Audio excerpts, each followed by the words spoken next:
സ്വാമിയും സന്യാസി. നമ്മൾ സാധാരണയായിട്ട് ഈ സ്വാമിയും സന്യാസിയും എന്നെല്ലാം പറയുന്നത് ഏകദേശം ഒരുമാതിരിയെല്ലാം ചേർത്തുകൊണ്ട് പറഞ്ഞു പോകുന്നുണ്ട്. പക്ഷേ വളരെയധികം ആശയക്കുഴപ്പം ഉണ്ടാക്കുന്ന തരത്തിലാണ് ഇതിനെ ഇന്ന് വ്യാഖ്യാനിച്ചു കൊണ്ടുപോയിരിക്കുന്നത്. പക്ഷേ വേദപുരാണങ്ങളിൽ വളരെ വ്യക്തമായിട്ട് ഇതിനെ രണ്ടും വ്യത്യസ്ത തരം കാര്യങ്ങളാണ്. ഇവ തമ്മിലൊരു ബന്ധവും ഡയറക്റ്റായിട്ടില്ല. ഈ ബ്രഹ്മസാക്ഷാത്കാരവുമായിട്ട് ഈ ആത്മീയതയുടെ ഏറ്റവും ഉയർന്ന തലം ബ്രഹ്മസാക്ഷാത്കാരമാണ്. അതുമായിട്ട് ബന്ധപ്പെടുത്തുന്നിടത്ത് നല്ല അതിലേക്ക് എത്തിച്ചേരുന്നതിനുള്ള വഴികളാണ് സന്യാസം. അതുകൊണ്ട് ഉപനിഷത്തിലെല്ലാം സന്യാസി എന്നേ കാണുള്ളൂ. സ്വാമി എന്നത് സാധാരണ പുരാണ കഥകളിലെല്ലാം അതി ഉപയോഗിക്കുന്നത്. ഇപ്പം ഭാര്യമാരെ ഭർത്താക്കന്മാരെ വിളിക്കുന്നത് സ്വാമി എന്നാണ്. ഇന്ത്യയിൽ തന്നെ പലവരും സ്വാമി എന്നാണ്, പല സ്റ്റേറ്റിലും അതുണ്ട്. ഇപ്പോൾ അസുരൻ്റെ ഭാര്യയായാലും അസുരനെ വിളിക്കുന്നത് സ്വാമി എന്നാണ്, ദേവനായാലും ദേവൻ്റെ ഭാര്യയെ വിളിക്കുന്നത് സ്വാമി എന്നാണ്. അപ്പോൾ അതിന് ദൈവികമായിട്ടൊരു ബന്ധവുമില്ല. അപ്പം സ്വാമി എന്താണെന്ന് ചോദിച്ചു കഴിഞ്ഞാൽ ഭർത്താവിനെ ഭാര്യ വിളിക്കുന്നത് എന്തുകൊണ്ടാണെന്ന് വെച്ചാൽ ഭർത്താവിനെ ഫോളോ ചെയ്യുന്നു എന്ന അർത്ഥത്തിലാണ്. ഇപ്പം ഞാനെന്നൊരു പ്രത്യേകത എവിടെയുണ്ട്. ഞാൻ ഒരു വ്യക്തിത്വം. അപ്പോൾ ആരെങ്കിലും കുറച്ച് പേര് ഒരാളെ ഫോളോ ചെയ്യുന്നുണ്ടെങ്കിൽ അവരാണ് അവരെ സ്വാമി എന്ന് വിളിക്കുന്നത്. അപ്പം ഭർത്താവിനെ ഭാര്യ ഫോളോ ചെയ്യുന്നുണ്ട്, ഭർത്താവിനെ സ്വാമി എന്ന് വിളിക്കുന്നു. അതിപ്പോൾ എന്ത് സ്വഭാവമായാലും അതിനിപ്പോൾ ആത്മീയമുള്ള ഭർത്താവ് ആത്മീയമെന്നാണെന്നൊന്നുമില്ല. അപ്പോൾ ഞാനെന്നൊരു ഭാവമുള്ള വ്യക്തികൾ, തലയെടുപ്പുള്ള വ്യക്തികൾ, അവരെ കുറച്ച് പേര് ഫോളോ ചെയ്യുമ്പോൾ അവർ വിളിക്കുന്നതാണ് സ്വാമി. അതുകൊണ്ടാണ് നാരായണ ഗുരുദേവൻ, ശ്രീനാരായണ ഗുരുസ്വാമികൾ, ചട്ടമ്പി സ്വാമികൾ എന്നെല്ലാം പറയുന്നത്. അവരെ പിന്തുടരാൻ കുറേ പേരുണ്ട്. അപ്പോൾ അവർ സ്വാമി എന്ന് വിളിക്കാം. അതിപ്പം യുക്തിവാദി നേതാവിനെ ഫോളോ ചെയ്യുന്ന കുറേ പേരില്ല. അപ്പോൾ അവർക്ക് വേണ്ടിയിട്ട് യുക്തിവാദി നേതാവിനെ സ്വാമി എന്ന് വിളിക്കാം. അതിലൊന്നും ഒരു തെറ്റില്ല. അതിനെ സന്യാസി എന്ന് വിളിച്ചുകൂടാ. സന്യാസിക്ക് പ്രത്യേക ലക്ഷണങ്ങളുണ്ട്. സ്വാമി ആർക്കും ആകാം. ഇപ്പം നിരീശ്വരവാദിനെ ഫോളോ ചെയ്യുന്ന ആൾക്കാർക്കും അതിനെ സ്വാമി എന്ന് വിളിക്കാം. അപ്പം സ്വാമി എന്നത് സന്യാസമായിട്ട് ബന്ധപ്പെട്ടതല്ല, അതിന് ആത്മീയമായിട്ട് ബന്ധമൊന്നുമില്ല. അതുകൊണ്ട് ആത്മീയമുള്ളവർക്ക്, ആത്മീയം ഫോളോ ചെയ്യുന്നവർക്ക്, അതിൻ്റെ പിന്തുടരുന്നവർക്ക് സ്വാമി എന്ന് വിളിച്ചുകൂടെ എന്ന് വെച്ചാൽ ആകാം, കുഴപ്പമൊന്നുമില്ല. പക്ഷെ സന്യാസി അതല്ല. അവരെല്ലാം ഗുരുക്കന്മാരമാരി നിന്നുകൊണ്ട് നിൽക്കുന്നവരാണ് ഈ സ്വാമിമാർ.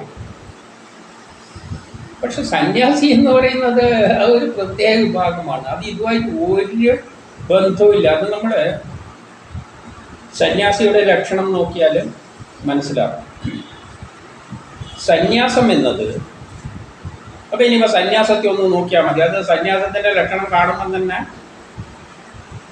അതിൽ സ്വാമിമാരെ കൂട്ടാൻ പറ്റില്ല എന്നുള്ളത് വ്യക്തമാകും. സന്യാസി എന്നത് ഈ ലോകത്തിൽ വിരക്തി വന്നിട്ട് പോകുന്നവരാണ്. ഈ ലോകമെന്ന് പറയുന്നത് ബ്രഹ്മമാണ് സത്യം, ബാക്കിയെല്ലാം മിഥ്യയാണ്. ഒരു മായാ പ്രപഞ്ചമാണ് ഉണ്ടാക്കിയിരിക്കുന്നത്. അപ്പോൾ ഈ കാണുന്നതെല്ലാം മായയാണ് എന്ന നിലയിൽ ചിന്തിച്ച് ബ്രഹ്മത്തിൽ മാത്രം ചിന്തിച്ചുകൊണ്ട് പോകുന്നവർക്കാണ് സന്യാസി എന്ന് പറയുന്നത്. സന്യാസി എന്നത് ആ പോകുന്ന വഴിയാണ്. അതിനാദ്യം വേണ്ടത് ഈ ലോകമായിട്ടുള്ള ബന്ധം ഉപേക്ഷിക്കണം സന്യാസിക്ക്. അല്ലാതെ വേറെ ഒരു വഴിയില്ല. അതിനെന്താണ് പറയുന്നത്? നാരദ പരിവ്രാജകോപനിഷത്തിൽ, ഇത് പല ഉപനിഷത്തിലും പറയുന്നുണ്ട്. അതൊന്നും എടുത്ത് ഇവിടെ പറയുന്നില്ല. കാരണം ഇതിന് പുറമേ ഒരു ഉപനിഷത്തിൽ ഇതിനെല്ലാം എതിരായിട്ട് കാണില്ല. ഇപ്പം നാരദ പരിവ്രാജകോപനിഷത്തിൽ എല്ലാം ഇതിൻ്റെ ഉത്തരവുണ്ട്. 9 മുതൽ 13 വരെയുള്ളത് പറയുന്നത് എന്താണെന്ന് വെച്ചാൽ, യഥാർത്ഥമായ വിരക്തി വന്നാലേ സന്യാസം സ്വീകരിക്കാവൂ. യഥാർത്ഥ വിരക്തി വരണം. ഈ ലോകം അടുക്കണം. വൈരാഗ്യം വന്ന ശേഷം മാത്രം സന്യാസം സ്വീകരിക്കുക. മനസ്സിൽ രാഗം അവശേഷിക്കുന്നുവെങ്കിൽ ഗൃഹത്തിൽ തന്നെ കഴിയണം. മനസ്സിൽ രാഗം അവശേഷിക്കെ സന്യാസം സ്വീകരിക്കുന്നവൻ നരകത്തിൽ പതിക്കും. അപ്പോൾ മനസ്സിലെ രാഗം ഒന്നും ഉണ്ടാകാൻ പാടില്ല. വിരക്തി, ബന്ധുക്കളുമായിട്ട് ഒരു ബന്ധവും ഇല്ല, ഈ ലോകമില്ല, അച്ഛനുമില്ല, അമ്മയില്ല, ഒന്നുമില്ല. അങ്ങനെയുള്ള ഒരു വിരക്തി വന്നാൽ മാത്രമേ സന്യാസത്തിലേക്ക് തിരിയാൻ പാടുള്ളൂ. ഇതാണ് വേദം ഉപദേശിക്കുന്നത്. എന്നിട്ട് സന്യാസത്തിലേക്ക് തിരിയുമ്പോഴുള്ള അത് വേറെയുള്ള വേണമെങ്കിൽ നോക്കാം.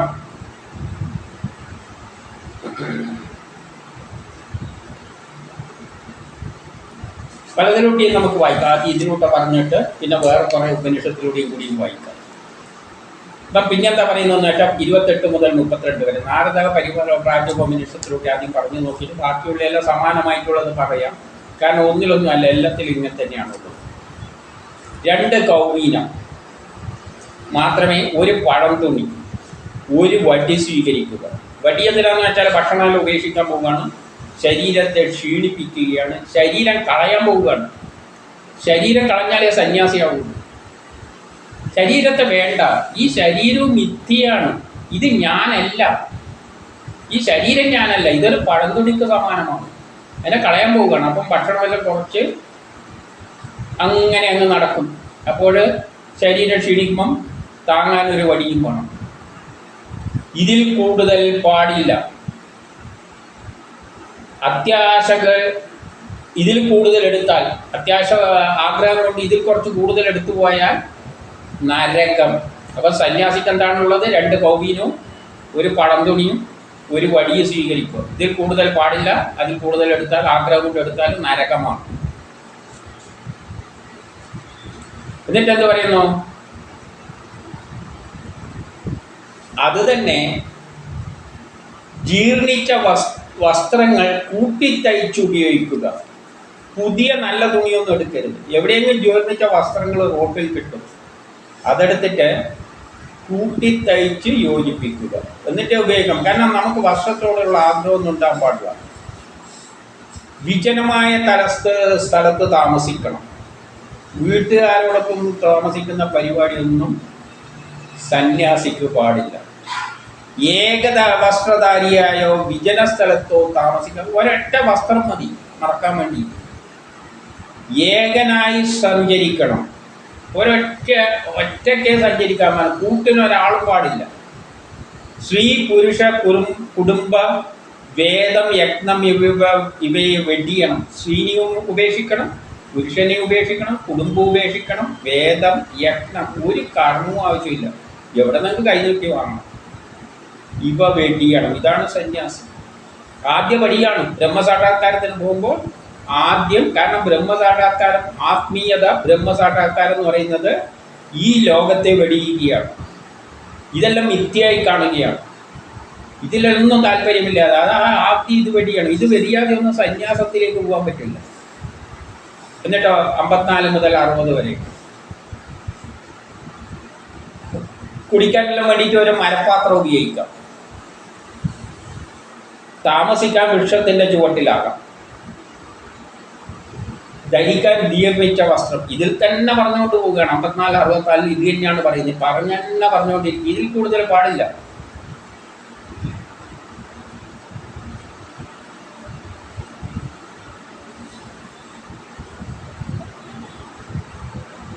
ഭിക്ഷയ്ക്ക് നഗരത്തിൽ പ്രവേശിക്കാവുന്നു. എന്തെങ്കിലും ഭിക്ഷയ്ക്ക് വേണ്ടിയിട്ട് നഗരത്തിൽ പോകാം. ഏകാഗിയായിരിക്കണം, ഒറ്റക്കായിരിക്കണം, ബന്ധമൊന്നും പാടില്ല. ബന്ധമെല്ലാം വിച്ഛേദിക്കുക. ബന്ധമുള്ളവർക്ക് സന്യാസിയല്ല. അടുത്തു വരുവാൻ ആരെയും അനുവദിക്കരുത്. സന്യാസിയുടെ അടുത്ത് വരാൻ ഒരുത്തനെ അനുവദിക്കരുത്. ബന്ധുവെല്ലാം ഇത്രമല്ല ഒന്നുമില്ല. മരണസമയം വരെ അങ്ങനെ കഴിയണം. പിന്നെ എവിടെയെങ്കിലും ഒറ്റക്ക് ആരുമായിട്ട് കൂട്ടില്ലാതെ മരണസമയം വരെ അത് കഴിയണം സന്യാസി. സ്വാമി ഇതല്ലാലോ, സ്വാമിക്ക് ഇതിൻ്റെ അടുത്തേ വരില്ലാലോ. പിന്നെ തൻ്റെ ബന്ധുക്കളെയോ നാടകം, ചൂത്, യുവതി, ശുഭവസ്ത്രം, സ്ത്രീചിന്ത, സ്ത്രീകളെ പറ്റി ചർച്ച, മഞ്ചത്തിലിരിക്കുക, വാഹന സഞ്ചാരം വർജ്യം. ബന്ധുക്കളെ ഒന്നും ഓർക്കരുത്, നാടകം പോലെയുള്ളൊന്നും കാണരുത്, ചൂത് അതുണ്ടാവില്ലല്ലോ. പിന്നെ യുവതിയെ നോക്കരുത്, സ്ത്രീകളെ നോക്കരുത്, ശുഭവസ്ത്രമൊന്നും ധരിക്കരുത്, സ്ത്രീകളെ പറ്റി ചിന്തിക്കാൻ പോലും പാടില്ല, സ്ത്രീകളെ പറ്റി ചർച്ച ചെയ്യരുത്, മഞ്ചത്തിലിരിക്കരുത്. നമ്മളെ സന്യാസിമാർ ഈ നമ്മളീ പറയുന്നവര് സ്വാമിക്ക് മഞ്ചത്തിലല്ല ഇരിക്കുക, ഇവിടെ ഇരിക്കുക. അപ്പൊ സ്വാമിയും സന്യാസിയായിട്ട് ഒരു ബന്ധമില്ല. നമ്മൾ ആദ്യം മാറ്റേണ്ട കുറെ തെറ്റായ ധാരണകളാണ്. വാഹന സഞ്ചാരം, വാഹനത്തിലൊന്നും പോയിക്കൊണ്ട് തീർത്ഥാടനം പാടില്ല, പഠിക്കുകയോ പഠിപ്പിക്കുകയോ ചെയ്യരുത്. സന്യാസി എന്തിനാ പഠിപ്പിക്കുന്നത്? ഈ ലോകം വിട്ട പോയ കക്ഷി എന്തിനാ പഠിപ്പിക്കുന്നത്? പിന്നെ 77 പറയുന്നു, വൈരാഗ്യം ഉണ്ടായാൽ സന്യാസി ആകാം. വൈരാഗ്യം ഉണ്ടാകണം, ആദ്യം വൈരാഗ്യം ഉണ്ടാകണം. ഈ ലോകത്തോട് വെറുപ്പ് തോന്നണം, വൈരാഗ്യം ഉണ്ടാകണം, എങ്കിലേ സന്യാസിയാവുള്ളൂ. 78 ശിഖ, പൂണൂൽ, പിതാവ്, എല്ലാവരും ഉപനിഷത്തിൽ അങ്ങനെ നീട്ടി പറയുകയാണ്, പറഞ്ഞ തന്നെ പറയുകയാണ്. ശിഖ, പൂണൂൽ, പിതാവ്, പുത്രൻ, ഭാര്യ, കർമ്മം, അധ്യയനം, മന്ത്രം. ഇവയെല്ലാം മന്ത്രമൊന്നും പാടില്ല, മന്ത്രമെല്ലാം ഉപേക്ഷിക്കണം, എങ്കിലേ സന്യാസിയാവൂ. എന്നിട്ടോ ഇനി 2 പറയുന്നത് നോക്കാം. തൻ്റേതായ വീടോ ആശ്രമമോ പാടില്ല. വീടും പാടില്ല, ആശ്രമവും പാടില്ല. ശൂന്യഗ്രഹത്തിലോ കുശവന്റെ വീട്ടിലോ ഏതോ നദീതീരത്തോ ഗുഹയിലോ ആശ്രയം കിട്ടുകയാണെങ്കിൽ താമസിക്കാം അങ്ങനത്തെ സ്ഥലത്ത്. അവസാനം ദണ്ഡം, കുറച്ച് അങ്ങോട്ട് എത്തുമ്പോഴേക്ക് എന്ത് വേണം? ദണ്ഡം, സഞ്ചി, കമണ്ടലു, കൗബീനം ഇവയെല്ലാം അങ്ങ് ജലത്തിൽ കളയണം. ആദ്യം കളയേണ്ടതാണ്, പക്ഷെ ആദ്യം കളയാൻ പറ്റാത്തതുകൊണ്ട് കുറേ കാലം കഴിയുമ്പോൾ പ്രാക്ടീസായി വരുമ്പോൾ ഇതെല്ലാം പിന്നെ കളഞ്ഞിട്ട് എവിടെയെങ്കിലും കിടക്കണം. ആരാണെന്ന് തിരിച്ചറിയാൻ കഴിയാത്ത വിധം ബാലനെ പോലെയോ ഉന്മത്തനെ പോലെയോ പിശാചി ഇവരെ പോലെയോ പെരുമാറുക. ആളെ തിരിച്ചറിയാൻ വേണ്ടി പറ്റാതിരിക്കാൻ വേണ്ടി, ആരും അടുക്കാതെ ഇരിക്കാൻ വേണ്ടി ബാലനെ പോലെ, കുട്ടികൾ കണ്ടില്ലേ ഒന്നും കൊടുക്കാതെ അങ്ങനെ നടക്കുന്ന മാതിരി, ഒരു ബാലനെ പോലെ, ഉന്മത്തനെ പോലെ, പിശാചിനെ പോലെ പെരുമാറണം. ഞാൻ 4-ാം ഉപദേശത്തിൽ പറയുന്നു. ഏതില്? ഈ ഉപനിഷത്തിൽ, നാരദ പരിവ്രാജകോപനിഷത്ത്. നാരദൻ നൈമിഷാരണ്യത്തിൽ വെച്ച് പറഞ്ഞു കൊടുക്കുന്നതാണ്. അല്ല, 4-ാമത്തെ ഉപദേശത്തിൽ പറയുന്നു, തൻ്റെ പേരൊന്നും പാടില്ല. നമ്മൾ ഈ സ്വാമി എന്ന് പറയുന്നവർക്കെല്ലാം പേരെന്ന് പറഞ്ഞാൽ നീട്ടിപ്പിടിച്ചൊരു പേരങ്ങ് കിട്ടും. തൻ്റെ പേര്, കുലം, ഗോത്രം, ദേശം, അവസ്ഥ, ലിംഗം, വ്രതം എന്നിവ ആരോടും, ജ്ഞാനം, അറിവ്, ഇതൊന്നും ആരോടും പറയരുത്. തൻ്റെ പേരൊന്നും ആരും, പിന്നെ പേരിലൊന്നും പ്രശസ്തിയില്ല. നമ്മളിൽ പ്രപഞ്ചപ്പെട്ടു, പിന്നെ ഈ പേരെന്തിന്? പിന്നെ സ്ത്രീകളോട് സംസാരിക്കുക, പൂർവപരിചിതമായ സ്ത്രീകളെപ്പറ്റി ചിന്തിക്കുക, സ്ത്രീകളുടെ ചിത്രം പോലും കാണാൻ പാടില്ല, ചർച്ചയും ചെയ്യാൻ പാടില്ല. നമ്മളത് സ്വാമിമാർ ചെയ്യുന്നത് എന്താണ്? സ്ത്രീകളെല്ലാം വിളിച്ചു കൂട്ടിയിട്ട്. അപ്പൊ സന്യാസി എന്ന് പറയുന്നത് നമ്മൾ എന്തെല്ലോ ധരിച്ചു വെച്ചിരിക്കും. ഇതെല്ലാണ് സന്യാസിയുടെ ലക്ഷണം. ഇതിൽ കവിഞ്ഞ് വേറൊരിക്കലും കാണില്ല. പിന്നെ 5-13 പറയുന്നു, ഭാര്യ, പുത്രൻ, സഹോദരങ്ങൾ തുടങ്ങിയവരുടെ ശുഭ അശുഭ വാർത്തകൾ കേൾക്കാനോ കാണുകയോ ചെയ്തത് അവരെ പറ്റിയുള്ള ശുഭവാർത്തകളോ അശുഭ വാർത്തകളോ ഒന്നും നമ്മൾ ശ്രദ്ധിക്കാൻ പോകരുത്. ഭാര്യനെ പറ്റിയുള്ള ചിന്തയെല്ലാം അങ്ങ് മറന്നേക്കണം. പിന്നെ പഞ്ചമോപദേശം, യഥാർത്ഥത്തിൽ പഞ്ചമോപദേശത്തിലെ 2:7 പറയുന്നു, യഥാർത്ഥത്തിൽ സന്യാസം ഒരു വിധമേ ഉള്ളൂ. ഇതാണ് സന്യാസം.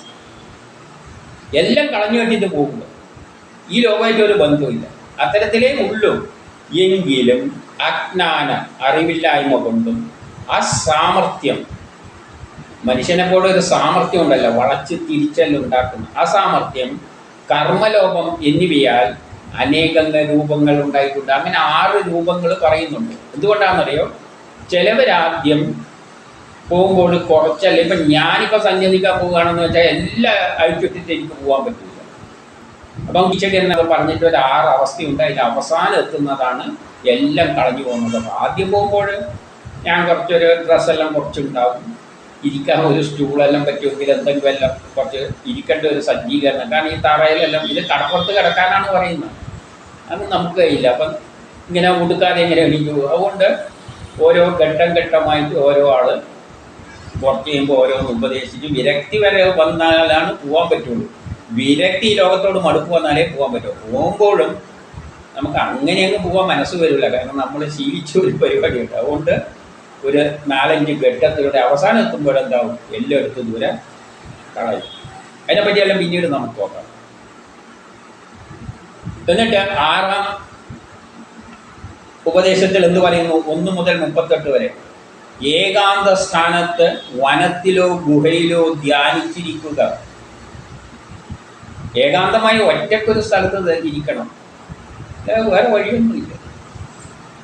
ഒറ്റക്ക് ഏകാന്തമായ സ്ഥലത്ത് ഒരു യജ്ഞത്തിലും ഉത്സവാദികളിലൊന്നും പങ്കെടുക്കരുത്. ഒരു ഉത്സവത്തിൽ ഒന്നിലും സന്യാസി പങ്കെടുക്കരുത്. ഇപ്പം കുംഭമേളയായാലും എന്ത് മേളയായാലും അതിലൊന്നും സന്യാസി പങ്കെടുക്കുക. സന്യാസിക്ക് ഇതെല്ലാം എന്തൊന്നും, ഇതെല്ലാം ഭൗതിക ആൾക്കാർക്കൂടെയാണ്. നമ്മളിതെല്ലാം വിട്ടു, ഈ ലോകത്തിലുള്ള എല്ലാം വിട്ടു. അതാണ് സന്യാസി. ആളുകളിൽ നിന്നും അകന്നു കഴിയുക, ആളുടെ അടുത്തൊന്നും പോയിക്കൂടാ. ഇങ്ങനെ കൂട്ടം കൂടിയിട്ട് പോകുന്നതൊന്നും സന്യാസമല്ല. ആരെയും സമീപിക്കരുത്, ആരും ബഹുമാനിക്കാത്ത തരത്തിൽ പെരുമാറണം. നമ്മളെ പെരുമാറ്റം കണ്ടാൽ ഒരാൾക്കും അറപ്പ് തോന്നണം, ഇങ്ങോട്ട് വരരുത്. അതായത് ആളുകൾ ഇങ്ങോട്ട് ചിലപ്പം കയറി വരും, അതിനൊന്നും നിൽക്കരുത്. നമ്മുടെ പെരുമാറ്റം ആർക്കും ബഹുമാനം തോന്നാത്ത തരത്തിൽ നമ്മൾ പെരുമാറണം. എന്നിട്ടോ ഇനി 3 അല്ല, വർണ്ണാശ്രമ ധർമ്മങ്ങളൊന്നും സന്യാസിക്ക് കൈകൊള്ളേണ്ടതില്ല. ഒരു വർണ്ണാശ്രമ ധർമ്മത്തിൻ്റെ ആവശ്യം സന്യാസിക്കില്ല. അതിലെ ആദ്യം തന്നെ 3 എല്ലാം വലിച്ചെറിഞ്ഞിട്ട് പോകാൻ പറയുന്നു. 20 മുതൽ 29 ഉള്ളിൽ ആത്മാവിനെ കാണണം. ഉള്ളിലെപ്പോഴും ബ്രഹ്മത്തെ മാത്രം, ഞാൻ ബ്രഹ്മമാണ് എന്ന നിലയിൽ പൂർണ്ണ വൈരാഗ്യം വന്നിട്ടേ സന്യാസം സ്വീകരിക്കും. പിന്നീട് എടുത്ത് പറയുകയാണ്, പൂർണ്ണ വൈരാഗ്യം വന്നിട്ട് ബന്ധുക്കളെ കളഞ്ഞിട്ടേ സന്യാസത്തിലേക്ക് പോകാൻ പറ്റുള്ളൂ. ശരീരം ഒരു തരം അഴുക്ക് വസ്ത്രമാണ്, അതെടുത്ത് കളയണം. അപ്പോഴേ എല്ലാത്തവർക്കൊന്നും ബ്രഹ്മസാക്ഷാത്കാരം പറ്റില്ല. ബ്രഹ്മസാക്ഷാത്കാരം പറ്റൂല, സമാധിയും പറ്റൂല, ഒരു ചുക്കും പറ്റൂല. സമാധി എന്ന് പറയുമ്പോൾ അതിനൊരു വ്യത്യാസമുണ്ട്. ബ്രഹ്മസാക്ഷാത്കാരത്തിന് വിരക്തി വന്നവർക്ക് നേർക്ക് പോവാം. പക്ഷെ ഇപ്പൊ എനിക്ക് വിരക്തി ഒന്നും വന്നില്ല, പക്ഷെ എനിക്ക് തോന്നിയാണ് മതി, ഈ ജീവിതം മതി, പോണമെന്ന് തോന്നുമ്പോഴും നമുക്കത് പറ്റൂല. അതിന് യോഗയിൽ ചില വഴികൾ പറഞ്ഞു തന്നിട്ടുണ്ട്. ആ മാർഗത്തിലൂടെ പോവുക. ആ മാർഗത്തിലേക്ക് പോകുമ്പോഴും സന്യാസിയാണ്. ആ സന്യാസിയാകുമ്പോൾ ആദ്യം എന്ത് വേണം? വിരക്തി വരണം, എല്ലാം ഉപേക്ഷിക്കണം. അപ്പം വിരക്തി വന്ന് ഉപേക്ഷിക്കാതെ പോകാൻ പാടില്ല. ബ്രഹ്മ നേടിക്കഴിയുമ്പോൾ ഈ ശരീരത്തെ എടുത്ത് കളയണം. ശരീരം എവിടെയോ അങ്ങ് വീഴും. ശരീരം ഞാനല്ല, ഈ ശരീരം എന്നത് ഞാനല്ല, അതിലുള്ള ആത്മാവുമായിട്ടാണ് ഞാൻ ചേരാൻ ശ്രമിക്കുന്നത്. അപ്പോൾ ആദ്യം ചെയ്യേണ്ടത് എന്താണ്? ഈ ശരീരത്തെ നമ്മൾ ആദ്യം പീഡിപ്പിക്കുകയാണ്. ഭക്ഷണമൊന്നും കൊടുക്കാതെ, ശക്തി ഒന്നും ഫങ്ഷൻ ചെയ്യാതെ നമ്മളെ കണ്ണും മൂക്കും എല്ലാം പ്രവർത്തനം ഇല്ലാതാക്കിയിട്ട് അവസാനം ബ്രഹ്മസാക്ഷാത്കാരമാ എത്തുന്ന അവസ്ഥയിൽ എത്തുമ്പോൾ നമ്മളെ കണ്ണൊന്നും വർക്ക് ചെയ്യില്ല, നമ്മളൊന്നും കാണാൻ പോകുന്നില്ല. നമ്മൾ ഗാഠനിദ്രയിലുള്ള മാതിരി ബ്രഹ്മത്തെ മാത്രമേ കാണുകയുള്ളൂ. അപ്പോൾ ഒരു സന്യാസിക്ക് അച്ഛനുമില്ല, അമ്മയില്ല, ബന്ധുക്കളുമില്ല, സഹോദരങ്ങളുമില്ല. എല്ലാത്തിലും അവൻ ബ്രഹ്മത്തെ ദർശിക്കണം. എല്ലാത്തിലും ബ്രഹ്മത്തെ ദർശിക്കണം എന്ന് പറഞ്ഞാൽ അത് ഹിന്ദു ആയാലും മുസ്ലിം ആയാലും ക്രിസ്ത്യാനി ആയാലും എല്ലാത്തിലും അവൻ ബ്രഹ്മമേ കാണാൻ പാടുള്ളൂ. ഇതാണ് സന്യാസത്തിലേക്ക് തിരിയുന്ന ആദ്യത്തെ ലക്ഷണം. അഹം ബ്രഹ്മാസ്മി, ഞാൻ ബ്രഹ്മമാണ്, അതും ബ്രഹ്മമാണ്, കാണുന്ന എല്ലാം ബ്രഹ്മമാണ്, അതേ ഉള്ളൂ. ആ അവസ്ഥയിലേക്ക് എങ്ങനെ എത്തുന്നത്? അവസാനം നമ്മൾ കണ്ണും ഒന്നും കാണാത്ത ഒരവസ്ഥയിലേക്ക് വരും. നമ്മൾ അതിനെല്ലാം ആമ കാല് ഉള്ളിലേക്ക് വലിക്കുന്ന മാതിരി നമ്മളെല്ലാ ഇന്ദ്രിയങ്ങളെയും ഉള്ളിലേക്ക് വലിച്ചിട്ട് നമ്മൾ പിന്നെ ഒന്നും കാണുകയില്ല, കേൾക്കില്ല. നമ്മളെ നാഡികളെല്ലാം നിശ്ചലമാകും. അതിന് യോഗാഭ്യാസത്തിലൂടെ പ്രാക്ടീസ് ചെയ്യണം, നിശ്ചലമാക്കണം. അങ്ങനെ നിശ്ചലമായ അവസ്ഥയിൽ വരുമ്പോൾ നമുക്ക് പിന്നെ ഒന്നും കാണാനും ഒന്നും ഉണ്ടാവില്ല. നമ്മൾ മനസ്സിൽ അങ്ങനെ അകത്തായിട്ട് ഒരവസ്ഥയിൽ അങ്ങ് നിൽക്കും. നമ്മളെ ഇന്ദ്രിയങ്ങളൊന്നും ഒന്നും കാണാൻ പോകുന്നില്ല. അങ്ങനെയുള്ള അവസ്ഥയിൽ എത്തുമ്പോഴേ ബ്രഹ്മസാക്ഷാത്കാരത്തിലെത്തും. ഇതങ്ങനെ പെട്ടെന്ന് എത്താൻ പറ്റുന്ന കാര്യമല്ല. അഷ്ടാംഗ യോഗത്തിലൂടെ ഒരു വഴി പറഞ്ഞു തന്നിട്ടുണ്ട്, ആർക്കും പോകാം. പക്ഷേ 8 വഴികളിലൂടെ, ആ 8 വഴികളിലൂടെ അടുത്തേക്ക് നമുക്ക് കാണാം. അപ്പം ഇതിൽ ഇനി 9ാമത്തെ ഉപദേശം, ഈ ഉപദേശത്തിൽ പറയുന്നത്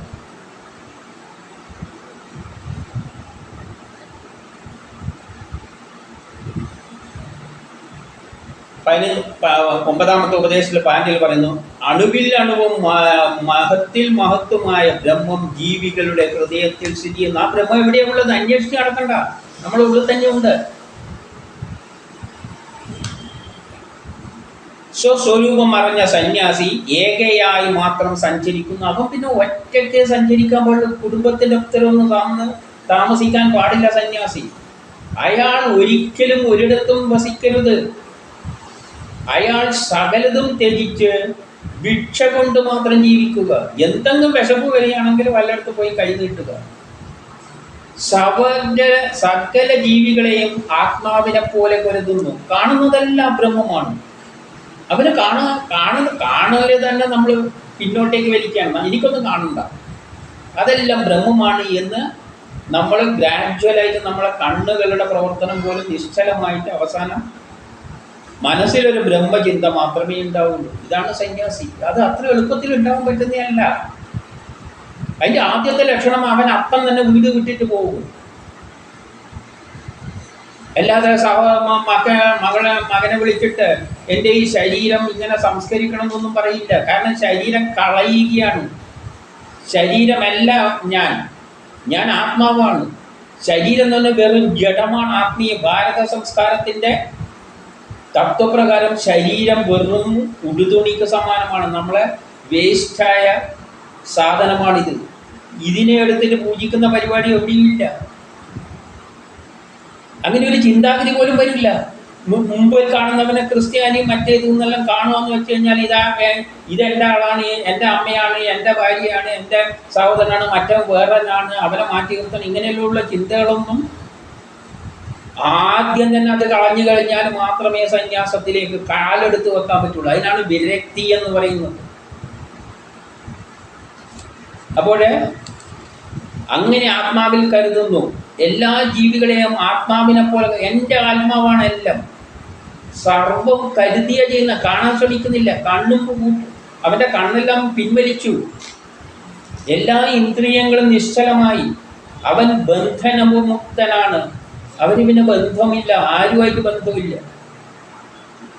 ഗുരു ശിഷ്യ എന്നിവരൊന്നും ശാസ്ത്രവുമായിട്ട് ഒരു ബന്ധവും അവനില്ല. ഇതേത് പറയുന്നു? നാരദ പരിപരാജകോപനിഷത്ത്. ഇനി നമുക്ക് വേറെ ഉപനിഷത്തിലേക്ക് നോക്കാം.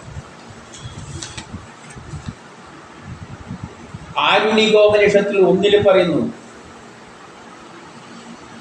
ആരുണി ബ്രഹ്മലോകത്തിൽ ചെന്ന് ബ്രഹ്മാവിനോട് എങ്ങനെ സർവകർമ്മങ്ങളും ഉപേക്ഷിക്കാമെന്ന് ചോദിക്കുന്നു. എങ്ങനെയാണ് ഞാൻ സന്യാസത്തിലേക്ക് പോകാൻ കർമ്മങ്ങൾ ഉപേക്ഷിക്കേണ്ടത്? അപ്പം ബ്രഹ്മാവ് പറയുന്നു, ആദ്യം പുത്രന്മാരെയും ബന്ധുക്കളെയും ഉപേക്ഷിക്കണം. ഒന്നാമത് ഉപേക്ഷിക്കേണ്ടത് പുത്രന്മാരെയും ബന്ധുക്കൾ ഇതൊന്നും ഉപേക്ഷിക്കാതെ അവൻ എങ്ങനെയാ സന്യാസിയാകുന്നത്? അല്ലെങ്കിൽ ഉപനിഷത്തിൽ വേറെ ഏതൊന്നും സൂക്തം കാണിക്കുക, ഭാര്യ മക്കളെയെല്ലാം നല്ലോണം പരിചരിക്കണം എന്നാലേ സന്യാസിയാവുന്നുള്ളൂ, ഏതെങ്കിലും ഒന്ന് കാണിക്കുക. ആദ്യം പുത്രന്മാരെയും ബന്ധുക്കളെയും ഉപേക്ഷിക്കണം. 14 ലോകത്തെ പറ്റി ചിന്തിക്കരുത്. 14 ലോകമുണ്ട്, ഈ ലോകത്തെ പറ്റി ചിന്തിക്കരുത്. ശരീരം മറക്കുവാൻ അത്യാവശ്യം വസ്ത്രം. ഇത് ആരുണികോപനിഷത്താണ്, 2ാമത്തെ ഉപനിഷത്ത് പറയാണ്. ദണ്ഡം കൗപീനം ബാക്കിയെല്ലാം ഉപേക്ഷിക്കും. ഒരു കമ്പ് വേണേ പോലും, അത് അധികാരത്തിന്റെ കമ്പല്ല, അത് അങ്ങനെ വ്യാഖ്യാനിച്ചു വെച്ചിട്ടുണ്ട്. പിന്നെന്ത് വേണം? കൗപീനം, ഒരു കവീനും മതി. 2 അതിൽ 2ൽ ബ്രഹ്മചാരി കുടുംബത്തെ പാത്രത്തോളം ഉപേക്ഷിക്കുക.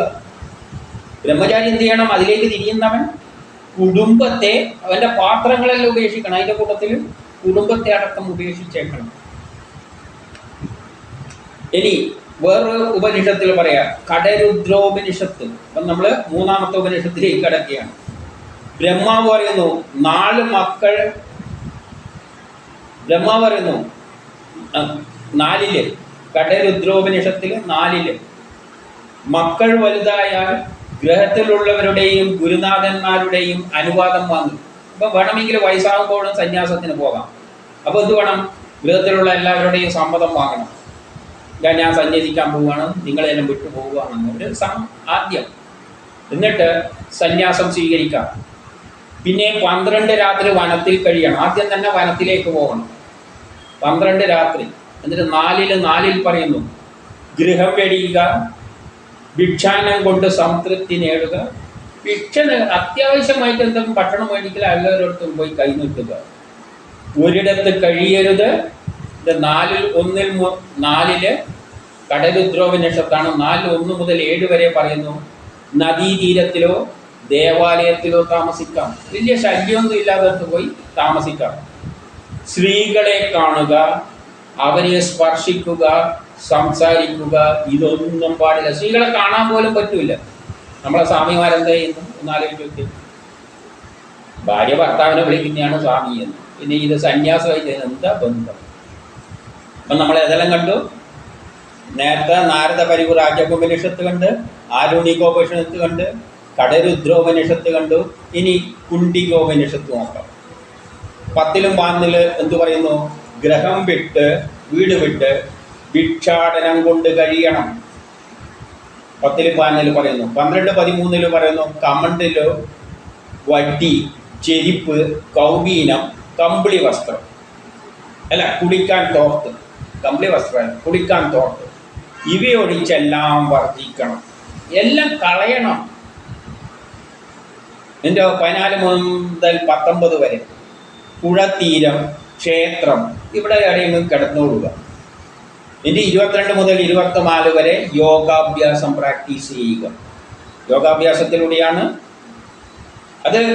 യോഗാഭ്യാസം സാധാരണ ആൾക്കാർക്കാണ് ഇത് പറഞ്ഞിരിക്കുന്നത്. അതുകൊണ്ടാണ് ഇവിടെ കുറച്ച് കുളിക്കാൻ തോട്ടല്ലോ എടുത്ത് ഇളക്കിപ്പോ എന്ന് പറഞ്ഞത്. കാരണം ഈ വിരക്തി വന്നവൻ അങ്ങ് പോകും, അല്ലാതെ നമ്മളെ പോലെയുള്ളവർക്കൊന്നും അത് പറ്റൂല. അതുകൊണ്ട് ഇത് പറയുന്നുണ്ട്, കുറച്ച് ഇളവ് തന്നിട്ടുണ്ട്,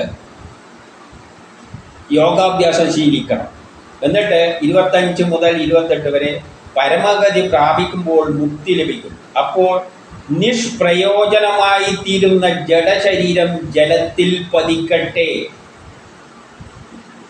അപ്പോൾ ഇങ്ങനെ അങ്ങ് നടക്കുമ്പോൾ നിഷ്പ്രയോജനമായിട്ട് ഈ ശരീരത്തെ കൊണ്ട് ഒരു ഗുണമില്ല. ഇത് ചവറ്, ആ ചവറ് ശരീരം ജലത്തിൽ പതിക്കട്ടെ. അല്ല എവിടെയാ സ്ഥലത്ത്, എവിടെയാ നിൽക്കുന്നത് അവിടെ വെച്ചിട്ട് അത് അവിടെ പതിക്കട്ടെ ബ്രഹ്മസാക്ഷാത്കാരം നേടുമ്പോൾ. അല്ലെങ്കിൽ നേരത്തെ പറഞ്ഞ നമ്മൾ ഇതുണ്ടല്ലോ സമാധിയാവുമ്പോൾ. സമാധി എന്ന് പറയുമ്പോൾ എന്താണെന്ന് പിന്നെ പറഞ്ഞു തരും. ഇത് ചേരുന്നതിന്, ഇത് രണ്ടും കൂടി അവസാനം ബ്രഹ്മവുമായിട്ട് ചേരുന്ന അവസ്ഥക്കാണ് സമാധി എന്ന് പറയുന്നത്. സമാധി എത്തുമ്പോൾ എന്താകും? ശരീരം വീഴും. ആദ്യം എവിടെയെങ്കിലും പോകട്ടെ, നിഷ്പ്രയോജനമായ സാധനമാണ്. അതിനെ എടുത്തിട്ട് പിന്നെ പൊക്കി അടക്കേണ്ട ആവശ്യമൊന്നുമില്ല. നിഷ്പ്രയോജനമാണത്, സ്ഥലത്തിൽ പതിക്കട്ടെ. അപ്പൊ എത്ര ഉപനിഷത്തായി? ഇനി തുര്യാദോപനിഷത്ത് നോക്കാം. അപ്പം നമ്മൾ നാരദ പരിവ്രാജോപനിഷത്ത്, അരണ്യകോപനിഷത്ത്, കടരുദ്രോപനിഷത്ത്, കുണ്ഡികോപനിഷത്ത്, ഇനി തുര്യാതീതോപനിഷത്ത്. തുര്യാതീതം എന്ന് പറഞ്ഞാൽ അതാണ് അവസാനത്തെ സ്റ്റേജ്. രാത്രിയും പകലും തുല്യമായി സദാ സഞ്ചരിച്ചു കൊണ്ടിരിക്കണം. അങ്ങനെ എത്തുമ്പോഴേക്ക് രാത്രിയും പകലും അങ്ങനെ നടക്കും. അവന് പകലുമില്ല രാത്രിയുമില്ല. പുറമേ ബാലനെ പോലെ, പുറത്ത് നോക്കുമ്പോൾ ഒരു കുട്ടി നടക്കുന്ന മാതിരി, കുട്ടികളുണ്ടല്ലോ ഒരു ഉടുക്കാതെ നടക്കുന്ന മാതിരി, ബാലനെ പോലെയോ ഉന്മത്തനെ പോലെയോ പിശാചിനെ പോലെയോ ഭാവിച്ച് ഏകാഗിയായി ജീവിക്കുന്നു. ആരോടും സംസാരിക്കരുത്. ഇതാണ് സന്യാസിയുടെ ലക്ഷണം. നാലാമത്തെ. ഇനി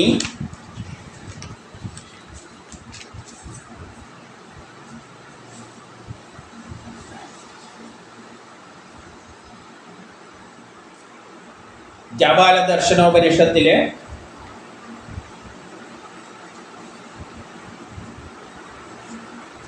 മുക്തി, അതായത് യോഗാഭ്യാസത്തിലൂടെ നമുക്ക് നേടിയെടുക്കാം. ഇതെല്ലാം പെട്ടെന്ന് വിരക്തി വന്ന് എല്ലാവർക്കും വിരക്തി വന്നാലേ പറ്റുകയുള്ളൂ.